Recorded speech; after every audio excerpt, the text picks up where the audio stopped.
আসসালামু আলাইকুম প্রিয় বন্ধুরা, ইলিয়াস এনএস ইউটিউব চ্যানেলের পক্ষ থেকে আপনাদেরকে জানাই শুভেচ্ছা ও স্বাগতম। দেশ ও দেশের বাহির থেকে যারা আমার এই প্রতিবেদনগুলো দেখছেন বা দেখতেছেন তাদেরকে জানাই আন্তরিক মোবারকবাদ।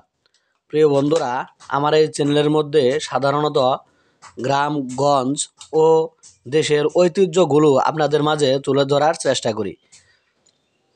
বন্ধুরা, ভিডিওতে দেখতে পাচ্ছেন কিছু শ্রমিক কাঁচা মাটি দিয়ে ইট তৈরি করতেছে।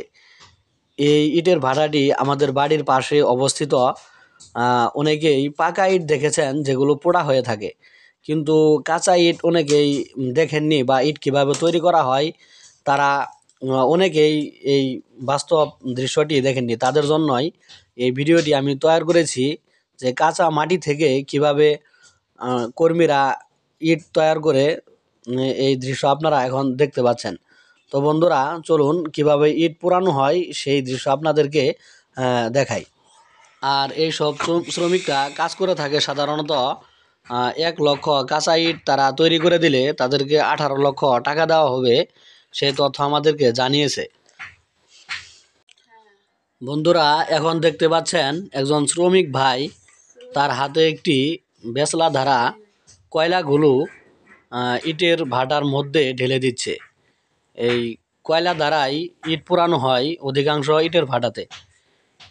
গত 5 থেকে 10 বছর আগেও অধিকাংশ ইটের ভাটাতে জ্বালানি হিসেবে ব্যবহার করা হতো কাঠ বা বাঁশ, অর্থাৎ লাকড়ি দ্বারা ইট পোড়া হতো। কিন্তু বর্তমানে অধিকাংশ ইটের ভাটাতেই কয়লা দ্বারা জ্বালানি হিসেবে ব্যবহার করা হয়। আপনারা দেখতে পাচ্ছেন এখানে এই ইটের ভাটাটি মূলত কয়লা দ্বারা জ্বালানি হিসেবে ব্যবহার করা হয়। এটি 5 বিঘা জমির মধ্যে অবস্থিত এই ইটের ভাটাটি, বন্ধুরা দেখেন। আর এখানে কয়লাগুলো মূলত প্রস্তুত করা হচ্ছে জ্বালানি হিসেবে ব্যবহার করার জন্য এই কয়লা।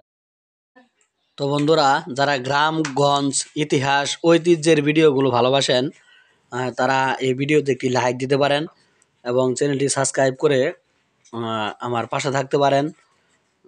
ভবিষ্যতে ভিডিওগুলো আপলোড করলে যেন আপনি তাড়াতাড়ি পেয়ে যান, তার জন্য আজকে এখানে শেষ। আসসালামু আলাইকুম।